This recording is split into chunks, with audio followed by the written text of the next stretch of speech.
देखो, समय एक ऐसी अकेली चीज है जो ऊपर वाले ने सबको बराबर बांटा हुआ है, चाहे अमीर हो या गरीब।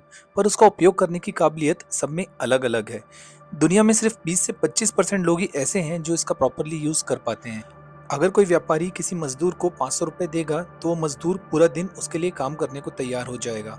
उस व्यापारी को समय की वैल्यू पता है, उसने बस 500 रुपए दे के उस मजदूर के दिन भर का समय खरीद लिया। आज जो लोग बहुत ही ज़्यादा सक्सेसफुल हैं या फिर अमीर हैं, वो पैसे देके दूसरों का समय खरीद लेते हैं और भी ज़्यादा सक्सेसफुल या फिर और अमीर बनने के लिए।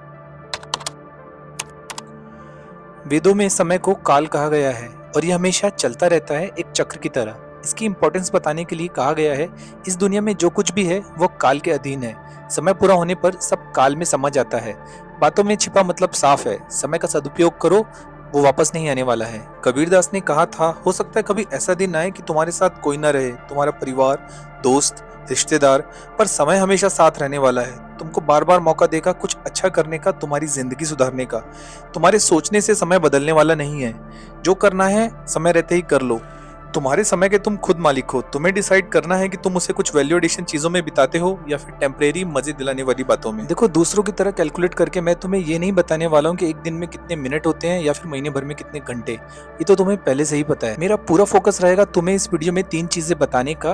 इंपॉर्टेंस ऑफ टाइम, क्या करना समय की बर्बादी नहीं है।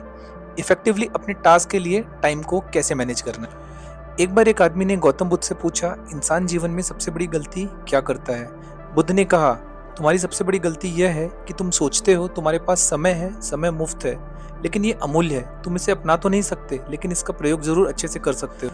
अब मैं समय पे इतनी सारी बातें कर रहा हूँ, पर किसी को ये कैसे पता चले कि वो अपनी लाइफ में समय बर्बाद तो नहीं कर रहा है।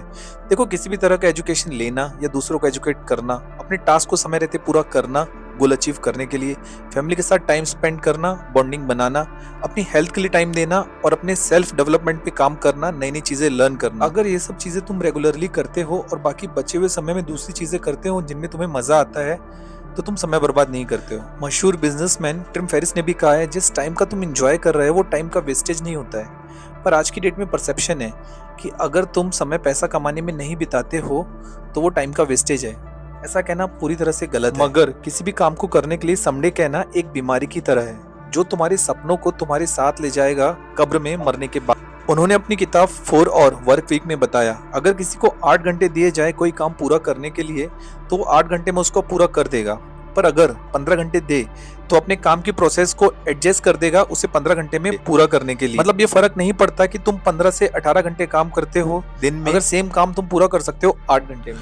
अब बात करते हैं टाइम को इफेक्टिवली कैसे यूटिलाइज करें। देखो, कोई रॉकेट साइंस नहीं है, सबको पता है। कुछ लोग फॉलो करते हैं, कुछ लोग नहीं करते हैं, फिर भी बताता हूँ। देखो, कुछ भी काम करो, प्लान करो, टू डू लिस्ट बनाओ, शॉर्ट गोल सेट करो, अपना डेली शेड्यूल बनाओ।